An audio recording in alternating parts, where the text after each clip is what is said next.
Bonjour, on va parler aujourd'hui de chars, de blindage et de trigonométrie.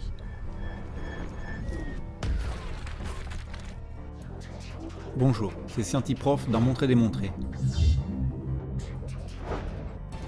Dans le film T-34, je vous le donne en mille, ça parle d'un T-34. C'est un char russe. C'est un char moyen, assez rapide, qui a fait des prouesses sur le front russe. Il a eu comme adversaire le Tigre 1 allemand. Il a une face avant verticale avec un blindage de 110 mm. L'obus, pour traverser le blindage, doit donc traverser 110 mm de matière. Donc les canons et les obus se sont développés durant la guerre pour pouvoir traverser ce blindage-là. L'autre chemin possible a été d'incliner le blindage.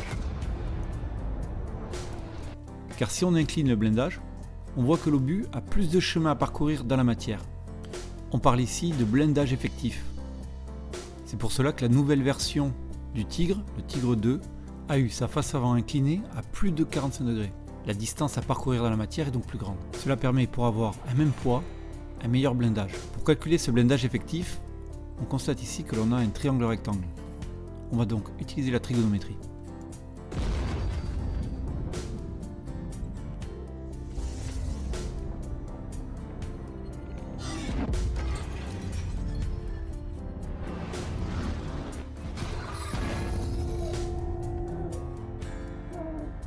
Dans un triangle rectangle, le cosinus de l'angle CAB est donc le côté adjacent, ici CA, divisé par l'hypoténuse.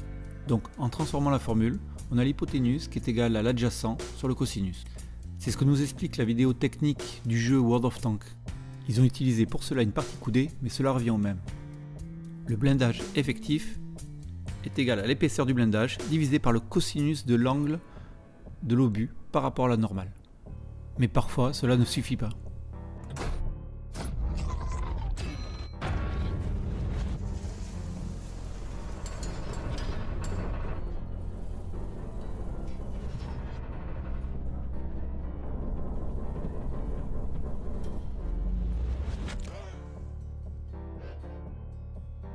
Donc, le blindage effectif d'un blindage de 110 mm à 45 degrés est de l'ordre de 155 mm.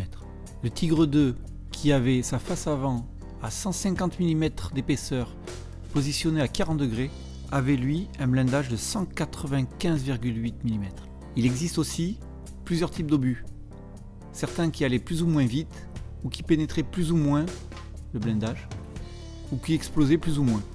Tous ces obus sont disponibles dans le jeu World of Tanks. Mais si l'angle de contact était trop important, l'obus n'explosait pas et il ricochait sur le blindage.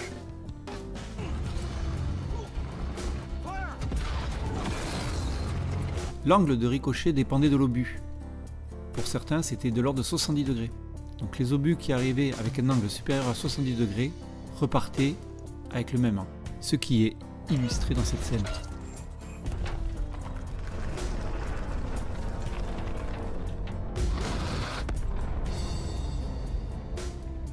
Le char T-34 russe avait cette particularité d'avoir un avant à 60 degrés. Ce qui lui permettait, avec son blindage de 45 mm, d'être beaucoup plus léger que le Tigre et donc beaucoup plus rapide. Et pourtant, ça lui donne un blindage effectif à l'avant à près de 90 mm. Ils ont même fait une version avec un blindage avant de 110 mm d'épaisseur, ce qui lui procurait alors un blindage avant effectif de l'ordre de 220 mm. Les différentes formes de l'avant de l'obus permettent de redresser l'obus au moment du contact. Cela diminue le degré par rapport à la normale et donc diminue l'armure effective.